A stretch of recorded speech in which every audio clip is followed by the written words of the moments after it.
Your home. The day is done. The world is locked out. This is your space, your sanctuary, the one place on earth where the rules are yours. The walls are your armor. The roof is your shield.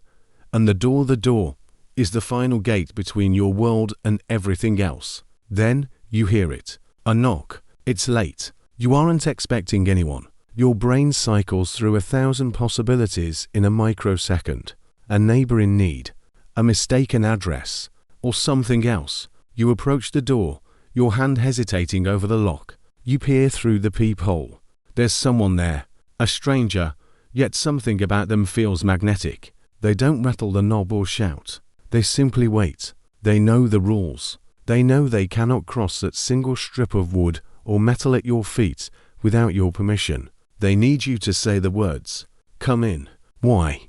Why does a being of unimaginable power need your permission?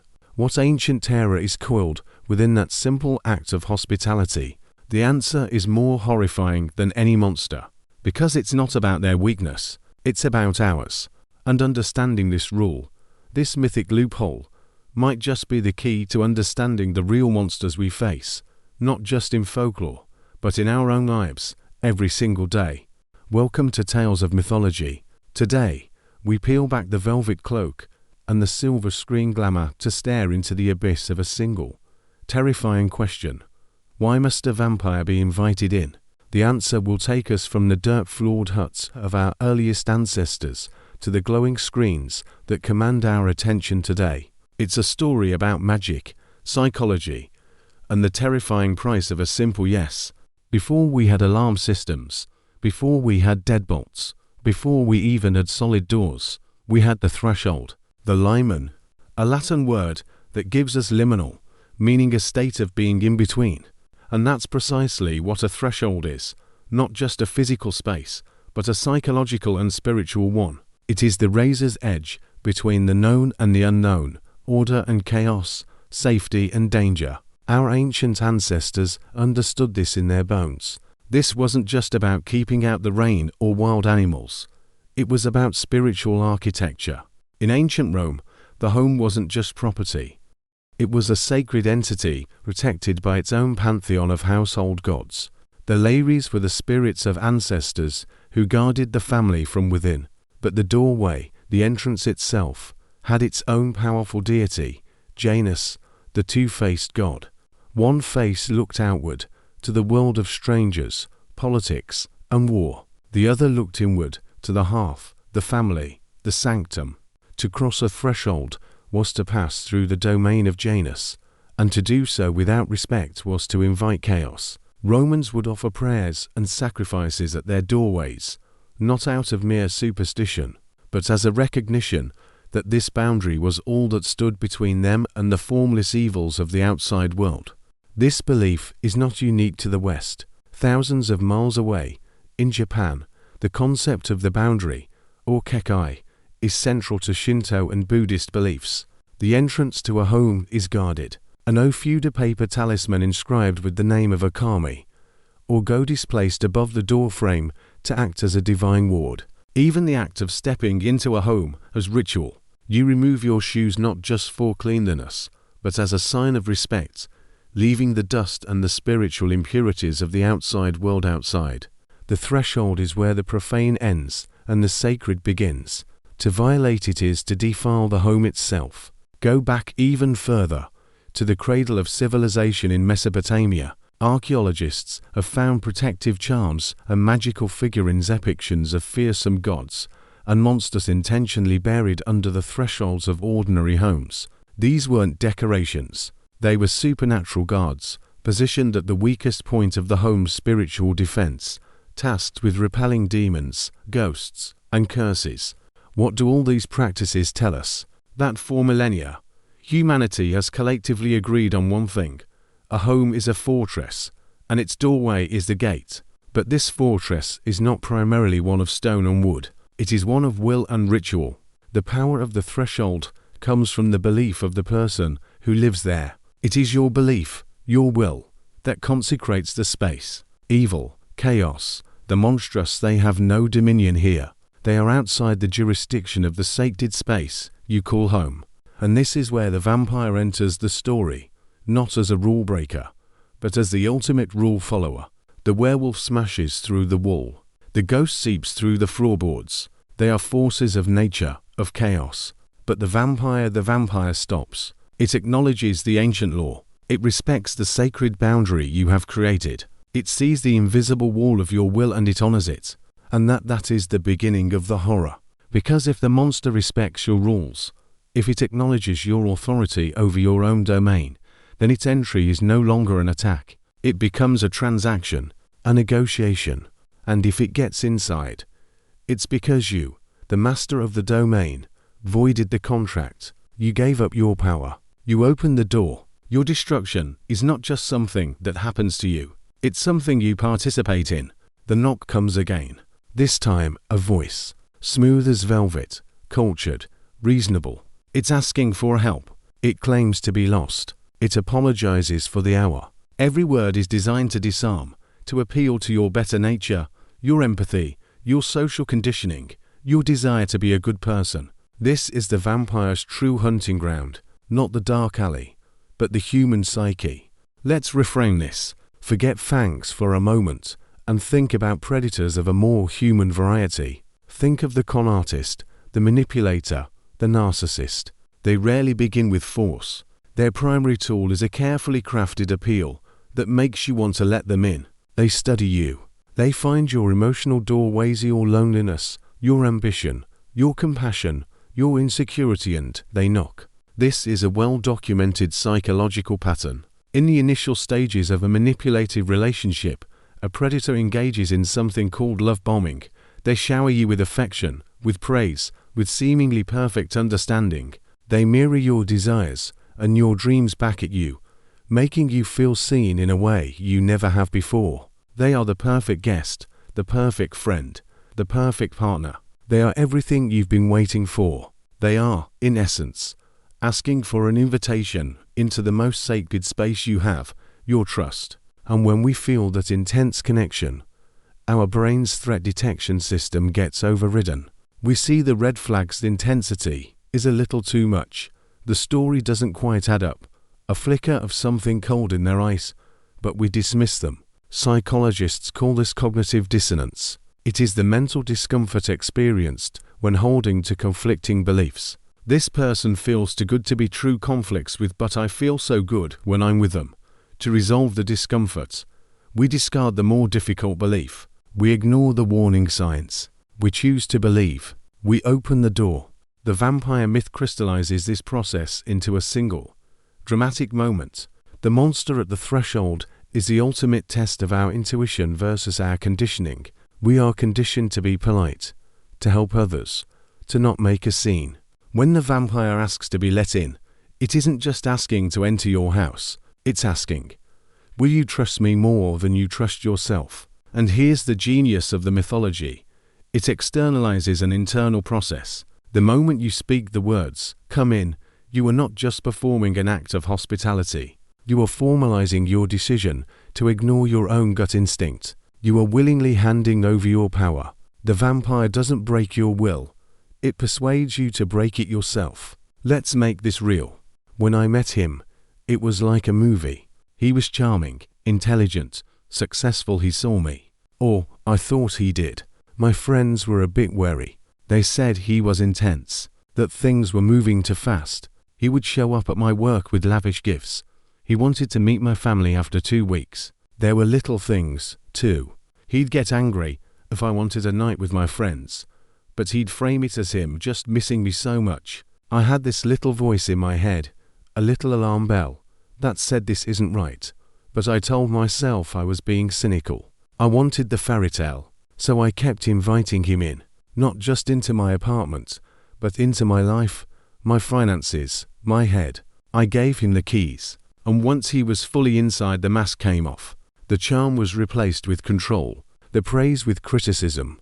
The sanctuary of my home became a prison, because I had not only let him in, I had convinced myself it was my idea. Getting him out was 10 times harder than letting him in. Narrator. Sarah's story isn't one of supernatural horror, but it follows the vampire's script perfectly. The predator that asks, the victim that consents, the violation that feels self-inflicted. The vampire is a parasite that needs a willing host. It knows that consent, even manufactured consent, is a far more powerful weapon than force. Force can be fought, but a choice freely made, that haunts you forever. It turns you from a victim into an accomplice. That is the psychological brilliance of the invitation. Long before the vampire was a suave, caped aristocrat, it was something far more primal, far more personal. To find the true origin of the invitation rule, we must leave the castle and go to the village, to a time when death was not a sanitized event in a hospital, but a constant, intimate, and terrifying presence in the home. Imagine living in 18th century Serbia, in a small village ravaged by an unknown sickness. People are dying quickly, their bodies buried in shallow graves without the proper rites. Then, weeks later, more people in the village begin to waste away, claiming that their dead relatives have appeared to them in the night, pressing down on their chests, draining their life. This isn't fiction. This is the world that gave birth to the Upir, the Vrykalokas, and the Strigoi, the original vampires of Slavic and Greek folklore. These weren't foreign invaders. They were your father, your sister, your neighbor, the person you shared bread with last month, now returned from the grave, bloated, with blood on their lips, and with one single, horrifying motivation to come home. Consider the historical case of Arnold Payol, a Serbian soldier who died in 1726. After his death, a plague of death swept his village. The villagers, terrified, dug up his body. According to the official Austrian reports, his corpse was found to be quite complete and undecayed, with fresh blood flowing from his eyes, nose, mouth, and ears. They concluded he was a vampire, staked him, and the death stopped for a while. These early vampire stories weren't about seduction. They were about contagion, grief, and a profound terror of the dead refusing to stay dead. The vampire didn't want to conquer the world. It just wanted its old life back. It would knock on the door of its former home, sometimes even calling out the names of the living within. To answer was to seal your doom. The invitation here wasn't about politeness. It was a test of memory and grief. Are you strong enough to refuse the face of your dead husband? Can you deny the voice of your child crying on the doorstep? The horror was intimate, born of love and loss, and their defenses were just as intimate and symbolic. They didn't always have silver bullets or holy crosses.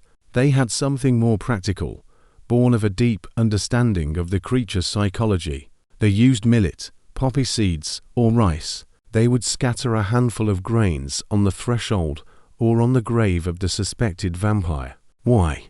Because these creatures, for all their malevolent power, were believed to be afflicted with arithmomania, compulsive need to count. The Strigoi would be forced to stop and count every single grain, one by one. It was a race against time. If it couldn't finish before the rooster crowed at dawn, it would be vanquished.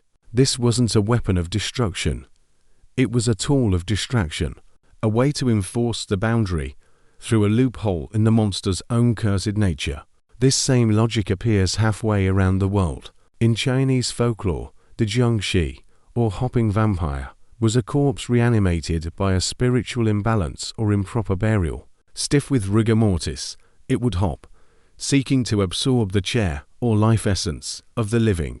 And how did you stop it? Not with brute force. You would use a scroll of paper with a prayer written in chicken's blood, pasted to its forehead to immobilize it. Or, in a direct parallel to the Strigoi, you'd throw a bag of rice. The creature would be compelled to stop and count the grains. In all these foundational myths, the theme is the same. The monster is bound by rules. It cannot simply take what it wants. Its power is immense, but it is not absolute. The threshold is sacred, and the defenses are not about killing the monster, but about reinforcing that sacred boundary. You don't let it in. You trick it. You delay it. You outsmart it. You remind it that it does not belong here anymore. The invitation rule is the ultimate expression of that boundary, the one defense that relies entirely on your own strength of will. For centuries, the vampire was a grotesque peasant, clawing its way out of a muddy grave, stinking of soil and decay. Then, in 1897, an Irish theatre manager, Bram Stoker, took this creature of folklore, gave it a bath, dressed it in evening wear, and unleashed it upon the drawing rooms of Victorian England. In doing so, he didn't invent the invitation rule, but he perfected its meaning for the modern age. "Welcome to my house. Enter freely and of your own will." That line is one of the most iconic and chilling in all of literature. With it, Stoker transforms the vampire from a mindless, compulsive creature into a sophisticated, manipulative mastermind. Dracula's politeness is not a weakness, it is his most formidable weapon. To understand why, you have to understand the Victorian mind. This was an era obsessed with boundaries, not just physical, but social. Class, gender, race, proprietor life was governed by a complex and unspoken code of conduct. Etiquette was the ultimate social courtesy. How you spoke, how you dressed, how you entered a room determined your place in the world. Into this rigid, anxious society, Dracula arrives. He's the ultimate outsider. He's foreign, a mysterious nobleman from the uncivilized East, yet he possesses immense wealth and an ancient title. He is a direct threat to British xenophobia and their sense of imperial superiority, a case of reverse colonialism, where the colonized comes back to colonize the colonizer. He's also a being of unrestrained, predatory sexuality in an age of intense sexual repression. His targeting of Lucy and Mina, and his creation of his three brides, preyed upon the Victorian terror of the new woman females who challenged traditional gender roles and expressed their own desires. Dracula is a walking, talking embodiment of every single Victorian anxiety. And how does this monstrous threat bypass their defenses? By hacking their social code. He doesn't kick down the door. He presents himself as a guest. And in Victorian society, as in ancient Greece with its sacred law of xenia or guest friendship, hospitality was a paramount duty. To refuse entry to a man of Dracula's apparent stature would be a grave social sin. It would be rude. The invitation becomes a social trap. You see the danger, your instincts scream at you, but the fear of social embarrassment, of causing a scene, is even greater. You let him in not because you are hypnotized by his eyes, but because you are hypnotized by etiquette. Stoker's genius was to fuse the ancient, supernatural law of the threshold with the modern, social law of politeness. The door to the house becomes a metaphor for the door to society. And once you invite the monster into your home, you have also invited him into your world. The invitation is a one-time key that grants permanent access. He can now cross that threshold whenever he pleases, because you have already deemed him worthy. You have validated him. The vampire was no longer a rotting corpse you could stop with a bag of seeds. He was the handsome, wealthy stranger your daughter met at the ball. He was the foreign investor who seemed too good to be true. He was the danger that didn't look like danger. He was the monster that society itself, with its blind adherence to appearances, invited in. And that version of the vampire has never left us. The world has changed. The thresholds are no longer made of wood and iron. They are made of glass and light, of pixels and passwords. But the vampire has changed with it. It no longer knocks. It pings. It buzzes. It slides into your DMs. And it still, after all these centuries, needs your permission to enter. Welcome to the age of the digital vampire. Its castles are cloud servers, its fangs are algorithms, and its hunger is not for your blood, but for something far more valuable in the 21st century, your attention. Think about the architecture of our digital lives. Every app, every platform, every service operates on the vampire's primary rule. They cannot function without your consent. They need you to invite them in. That invitation takes many forms. It's the allow access to contacts, pop-up. It's the this website uses cookies to improve your experience. Accept, banner. It's the terms of service, a legal document so long and dense that it's functionally unreadable, which we agree to without a thought. Each click is a modern invocation, a digital come-in. And what do we give them access to? Our homes, our conversations, our photos, our location, our deepest fears and desires, all neatly packaged as data points. We invite these corporate vampires into the most intimate corners of our lives. And just like their folkloric ancestors, they feed on us, not to kill us, but to keep us hooked. This is the business model of the attention economy. Your focus, your time, your emotional engagement, that is the resource being harvested. The platforms are designed, with neurological precision, to be addictive. The infinite scroll, the intermittent rewards of notifications, the carefully curated outrage and validation, it's all engineered to keep you looking, to keep you feeding the machine. We describe the feeling of coming away from hours of scrolling as feeling drained, zombified, sucked in. The vampiric language is no accident. It's a perfect description of the transaction. I just feel like I can tell you guys anything. You're not just followers, you're my family. Now, let me tell you about this incredible new product that will change your life. The seduction has also evolved. The modern vampire doesn't wear a cape. It's a charismatic influencer creating a parasocial relationship, a one-sided illusion of intimacy. They share their vulnerability.